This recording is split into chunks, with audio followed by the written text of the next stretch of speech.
मुझसे बात ही मत करो, आपको कुछ नहीं पता, मैं खुद कर लूंगा ना।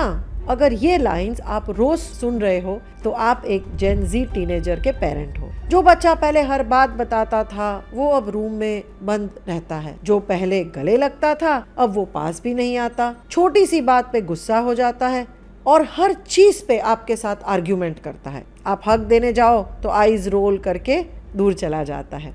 इंस्टाग्राम पे किससे बात कर रहा है आपको कुछ नहीं पता, उसके फ़ोन पे क्या हो रहा है, उसकी चैट्स पे क्या चल रहा है ये भी आपको नहीं पता, और आप कंफ्यूज हो कि प्यार से बोलो तो सुनता नहीं है और स्ट्रिक्ट हो जाओ तो दूर चला जाता है। बहुत सारे पेरेंट्स मुझे कहते हैं कि ये जनरेशन ही अलग है, इन्हें कुछ समझा ही नहीं सकते, इमोशनली वीक है, बार बार पे इनको स्ट्रेस और एंजाइटी हो जाती है और फोन के बिना तो ये रह ही नहीं सकते। पर मैं आपको बताऊंगी कि प्रॉब्लम जनरेशन में नहीं है, प्रॉब्लम ये है कि हम उन्हें समझ ही नहीं पा रहे हैं। जैसे हम नोकिया के हार्डवेयर से आईफोन का सॉफ्टवेयर चला रहे हो वैसा ही कुछ। आज मैं आपको समझाऊंगी कि जेन ज़ी टीनेजर्स एक्चुअली कैसे हैं, पेरेंट्स क्या गलत करते हैं और प्रैक्टिकली क्या करना चाहिए, ताकि आपका ये नई जनरेशन के साथ कनेक्शन भी बनाए रखे और साथ में आप इनको डिसिप्लिन भी कर सको। पर उससे पहले एक चीज समझना बहुत जरूरी है।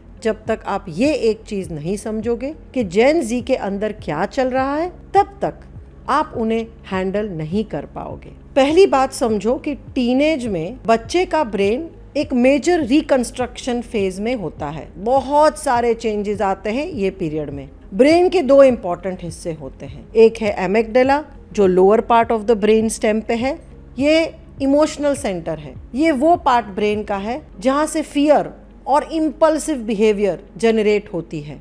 बच्चों में पैदाइशी से ये फुली डेवलप हो जाता है और बहुत एक्टिव होता है, और टीनेज ईयर्स में जब भी बच्चे ट्रिगर होते हैं या स्ट्रेस में होते हैं तो और भी ज़्यादा एक्टिवेट हो जाता है। इसलिए छोटी सी बात पे ये टीनेजर्स ट्रिगर हो जाते हैं और छोटी सी बात पे बहुत बड़ा रिएक्शन दिखाते हैं। पर दूसरी तरह जो इनका प्री फ्रंटल कॉर्टेक्स है, जो logical rational part of the brain है और जो इम्पल्स कंट्रोल करने की क्षमता देता है, वो पूरी तरह से डेवलप नहीं हुआ होता है। ये 27-28 साल तक बढ़ता रहता है, डेवलप होता रहता है।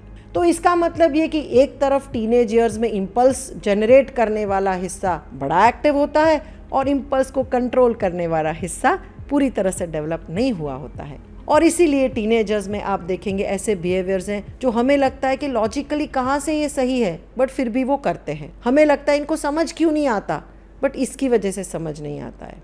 और इसीलिए टीनेजर्स पहले रिएक्ट कर देते हैं और बाद में सोचते हैं। और ऊपर से एक और लेयर है, जब बच्चों ने अपने पेरेंट्स को ही एंशियस देखा है, पेरेंट्स को वायलेंट देखा है, पेरेंट्स को चीखते चिल्लाते हुए देखा है, खुद का कंट्रोल खोते हुए देखा है, तो उनके लिए वो नॉर्मल हो जाता है। इमोशनल रेगुलेशन किस तरह से करना, किस तरह से बैलेंस में रहना, ये जब बच्चों ने बचपन में सीखा ही नहीं है तो टीनेज ईयर्स में वो कैसे सीखेंगे? उनको कहाँ से समझ आएगा कि किस तरह से अपने इम्पल्सिव रिएक्शंस को कंट्रोल करना? आप ये सोचते रहेंगे कि ये तो सब हर जनरेशन के साथ होता है, पर जेन ज़ी के साथ कुछ और भी हो रहा है जो पहले नहीं था। पहले की कोई भी पीढ़ी के पास या पहले कोई भी जनरेशन के पास इंटरनेट या सोशल मीडिया नहीं था। जेन ज़ी के लिए आज उनकी ऑनलाइन दुनिया, रियल दुनिया जितनी ही इम्पोर्टेंट है, शायद उससे ज़्यादा भी इम्पोर्टेंट है। लाइक्स, फॉलोअर्स, कमेंट्स, ये सब इनके लिए वैलिडेशन, और जब वैलिडेशन नहीं मिलता है तो इनका सेल्फ वर्थ इफेक्ट हो जाता है, इनको एंजाइटी बढ़ जाती है। तो इनके एंजाइटी के सोर्सेज भी बदल गए हैं ना हम लोग की कंपैरिजन में। ये जनरेशन कांस्टेंट कंपैरिजन में जीती है। इंस्टाग्राम पे सबकी परफेक्ट लाइफ देखते हैं, फिल्टर वाले चेहरे देखते हैं, रील्स पे सबको सक्सेसफुल देखते हैं और सबकी जिंदगी के अच्छे ही पहलू देखने को मिलते हैं। ये सोचते हैं कि मैं ही पीछे रह गया हूँ। तो ये जो सोशल मीडिया और फोन की वजह से जो कंपैरिजन होती है, इसकी वजह से भी बहुत बड़ा मेंटल हेल्थ पे इम्पैक्ट पड़ता है। और सबसे बड़ी बात ये है कि ये जनरेशन इमोशनली बहुत ज्यादा अवेयर है। पहले की सब जनरेशन की कंपैरिजन में इस पीढ़ी के पास बहुत सारी इंफॉर्मेशन है। इनको एंजाइटी क्या है, डिप्रेशन क्या है, सब पता है। पता तो सब है, पर इसको मैनेज करने के तरीके नहीं पता। जब ये अपनी फीलिंग्स शेयर करते हैं पेरेंट्स के साथ, तो पेरेंट्स ये कहते हैं कि हमारे ज़माने में तो ऐसा कुछ भी नहीं था। तो पेरेंट्स भी इनको जज करते हैं, अंदर क्या चल रहा है वो समझने की कोशिश नहीं करते हैं, और पेरेंट्स को लगता है कि इसमें क्या ही बड़ी बात है। तो पहले गलती ये होती है कि पेरेंट्स जैसे ही टीनेज हो जाते हैं बच्चे कंट्रोल बढ़ा देते हैं। जैसे ही बच्चा दूर हो जाता है पेरेंट्स और भी स्ट्रिक्ट बन जाते हैं। बच्चा अगर फोन पे चीजें करता है तो फोन छीन लेते हैं, फोन चेक करते हैं, इंस्टाग्राम का पासवर्ड मांग लेते हैं, रूम में भी नॉक किए बिना आ जाते हैं, चेक करते हैं कि बच्चा किससे बात कर रहा है, बहुत सारा इन्वेस्टिगेशन शुरू कर लेते हैं। पर जितना कंट्रोल पेरेंट्स बढ़ाएंगे उतने ही ये बच्चे और ही ज्यादा डिस्टेंस बनते जाएंगे। ये जनरेशन को फ्रीडम चाहिए, ऑटोनॉमी चाहिए। आप जितना कंट्रोल करोगे उतना ही वो आपसे दूर चले जाएंगे। आप जितना ही उन पे अविश्वास दिखाओगे उतने ही ज्यादा वो आपके क्लोज नहीं आएंगे। दूसरी गलती ये होती है कि पेरेंट्स जनरेशन को ब्लेम करते हैं। तुम्हारी जनरेशन में ही ऐसा है, तुम्हारी जनरेशन को कुछ नहीं आता, तुम्हारी जनरेशन ही वीक है, हमारे ज़माने में तो हम ये सब कर लेते थे और हमें तो कुछ भी नहीं होता था, हमारे टाइम पे फ़ोन नहीं था और हम कितने खुश थे। जब आप पूरी जनरेशन को ब्लेम करते हो भाई तो बच्चा भी डिफेंसिव हो जाता है ना। वो फील करता है कि आप मुझे समझते नहीं हो, आप तो हमेशा ब्लेम ही करते हो और आप मुझे समझना ही नहीं चाहते हो, आप उस तरफ मैं उस तरफ। तो आमने सामने वाला एक कॉन्फ्रंटेशनल बिहेवियर हो जाता है। तीसरी गलती ये होती है कि पेरेंट्स ऑनलाइन दुनिया को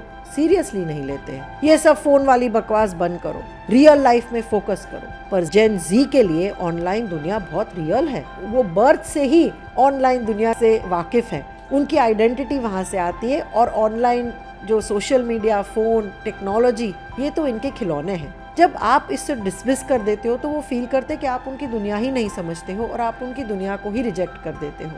चौथी गलती ये होती है कि पेरेंट्स इनके फीलिंग्स को डिसमिस कर लेते हैं। एंजाइटी कौन सी बड़ी बात है, हम भी स्ट्रेस लेते थे, हमें तो कोई एंजाइटी नहीं हुई, ये आप लोगों की पीढ़ी को ही डिप्रेशन है, ये सब चोचलापन है, ये डिप्रेशन कुछ नहीं होता है, ये तो सब आप एक्सक्यूजेस बना रहे हो कुछ काम नहीं करने के। तो जब आप ऐसे बातें करते हो तो इनकी फीलिंग्स इनवैलिडेट करते हो, तो आपसे चीज़ें शेयर करना बंद कर देते हैं और उनको लग रहा है कि हमारे माँ बाप को कुछ समझ ही नहीं है। तो अब सवाल ये है कि अगर ये सब गलत है तो फिर सही क्या है? आपकी और हमारी जनरेशन इस नई जनरेशन के साथ किस तरह से डील करें? पहली चीज़ ये है कि कनेक्शन सबसे पहले बनाओ, करेक्शन बाद में करो। ये हर उम्र के बच्चे के लिए पॉजिटिव पेरेंटिंग का सबसे बड़ा प्रिंसिपल है। अगर कनेक्शन ही नहीं है तो करेक्शन तो काम ही नहीं आएगा और करेक्शन की वजह से ज़्यादा नुकसान होगा अगर कनेक्शन नहीं है तो। जजमेंट हटाओ, बच्चों को सेफ स्पेस दो। इसका मतलब ये नहीं है कि गलत चीज़ें इग्नोर करो और गलत चीज़ें को एनकरेज करो, पर इसका मतलब ये है कि पहले सुनो फिर बोलो। दूसरी चीज़ ये है कि उनकी दुनिया में थोड़ा सा इंटरेस्ट लो। पूछो कि क्या देख रहे हो, यूट्यूब पे क्या चल रहा है, आजकल क्या ट्रेंड है, कौन सा क्रिएटर आपको पसंद है, क्या कंटेंट आपको पसंद है, आपका फेवरेट चैनल कौन सा है। आपको सब समझना ज़रूरी नहीं है पर सिर्फ इंटरेस्ट दिखाना जरूरी है। जब आप उनकी दुनिया में एंटर होते हो, इंटरेस्ट लेते हो, कई बार आप ये भी कह सकते हो कि मुझे भी कुछ सिखाओ, मुझे भी समझना है, सीखना है। जब आप इस तरह से कनेक्शन बनाए रखते हो तो ये लोग आपकी बात सुनेंगे। तीसरी चीज ये है कि सुनना सीखो बिना जज किए। हर बार हम जब इनको देखते हैं तो हमें बोलना होता है, इंस्टेंटली हमारे मुंह से एडवाइस निकल जाती है या तो करेक्शन निकल जाता है। जेन जी को एडवाइस नहीं चाहिए, उनको कोई सुनने वाला चाहिए। एडवाइस तो इनको इंस्टाग्राम पे, सोशल मीडिया से ढेर सारी मिल जाती है, हमारे और आपसे भी ज्यादा इनको समझदारी वाली एडवाइस होती है, इन्फॉर्मेशन होती है। तो सुनना जरूरी है, पहले पूरी बात सुनो, पूछो कि आपको कैसा लगा और बिना जवाब दिए, बिना अपने जवाब प्रिपेयर किए सिर्फ ओपनली इनकी बात सुननी है। चौथी चीज ये है कि मेंटल हेल्थ को सीरियसली लो। अगर बच्चा ये कह रहा है कि मुझे एंजाइटी है, स्ट्रेस है, सैडनेस है या मुझे किसी ने धोखा दिया है, मुझे बहुत दुख हुआ है, तो पूछो कि क्या चल रहा है, क्या मुझसे जो भी कंफर्टेबल हो उतना शेयर करो और मैं आप किस तरह से इसमें कुछ हेल्प कर सकती हूँ या कर सकता हूँ। अगर जरूरत लगे तो प्रोफेशनल हेल्प भी लो, इसमें शर्म मत रखो। पांचवी चीज ये है कि रूल्स साथ में बनाओ, ऊपर से मत ठोसो कि यही करना है, मैंने कहा तो कहा।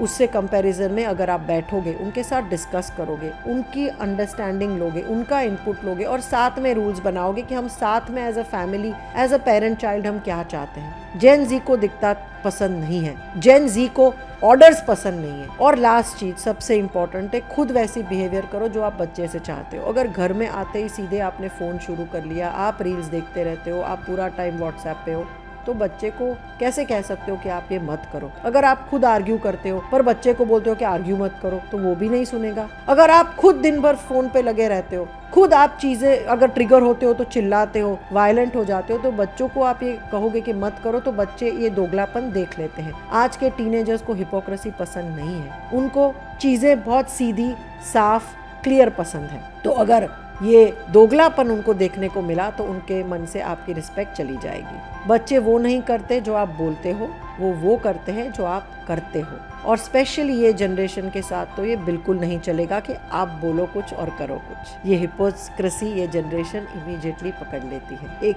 लास्ट बहुत इंपॉर्टेंट बात बताना चाहती हूँ। जेन ज़ी को पेरेंट करना मुश्किल है, आई एग्री। बहुत सी चीज़ें बदल गई है, दुनिया बहुत जल्दी बदल रही है, पर ये जनरेशन बुरी नहीं है। ये जनरेशन सिर्फ हमसे अलग है। ये जनरेशन ऑथेंटिसिटी चाहती है, सच्चाई चाहती है, क्वेश्चंस पूछती है। इनको फेकनेस पसंद नहीं है, दोगलापन पसंद नहीं है, हिपोक्रेसी पसंद नहीं है। ये जनरेशन पेरेंट्स के साथ कनेक्ट होना चाहती है, पर अपने टर्म्स पे, with respect, not with control. Rules भी चाहिए, साथ में इस जनरेशन को वार्मथ भी चाहिए, समझदारी चाहिए, कंट्रोल नहीं चाहिए, गाइडेंस चाहिए। इनको इंडिपेंडेंस चाहिए, फ्रीडम चाहिए, ज़्यादा प्रोटेक्टिवनेस भी नहीं चाहिए। जो बच्चा आज दूर लग रहा था वो एक्चुअली ग्रो हो रहा है, ये फेज से गुजर रहा है, वो एडल्ट बनने की प्रिपरेशन कर रहा है। पर इस फेज में जो कनेक्शन बनाए रखेंगे वो कनेक्शन आपका लाइफ टाइम रहेगा। अगर आपका बच्चा दिन भर फ़ोन पे रहता है और आप फ्रस्ट्रेटेड हो, आपको पता है कि इसको एडिक्शन हो गया है, तो इसके बारे में मैंने एक पूरी वीडियो बनाई है कि फ़ोन एडिक्शन के बारे में आप क्या कर सकते हो। तो इस लिंक पे क्लिक करें और इस वीडियो में मैंने बताया है कि क्यों होता है और प्रैक्टिकली आप फ़ोन एडिक्शन के बारे में क्या कर सकते हैं। तो ये वीडियो ज़रूर देखिए और मैं आपके अगले वीडियो में बताऊंगी किस तरह से और भी चीज़ें पेरेंटिंग में आप कर सकते हो। अगर आपको मेरी ये वीडियोस अच्छी लगी हो तो ज़रूर इनको और भी पेरेंट्स के साथ शेयर कीजिए जो जेन ज़ी के साथ स्ट्रगल कर रहे हो। और अगर आपको मेरी चैनल अच्छी लगी हो तो सब्सक्राइब करना ना भूलिएगा, क्योंकि आपके सब्सक्रिप्शन से ही मुझे प्रोत्साहन मिलता है कि मैं और भी ऐसी वीडियोस बनाऊं और भी ऐसी चीज़ें आप लोगों के साथ शेयर करूं। मेरे चैनल पे मैं पेरेंटिंग और मेंटल हेल्थ दोनों टॉपिक्स के बारे में बातचीत करती हूं। तो ज़रूर लाइक और सब्सक्राइब कीजिए और कमेंट्स में लिखना ना भूलिएगा कि आपके क्या विचार है जेन ज़ी के बारे में। और अगर आपके जेन ज़ी बच्चे हैं तो आपने ऐसी कौन सी 1 या 2 अलग चीज़ें कर दी जिससे आपका कनेक्शन बना और आपको फ़ायदा हुआ।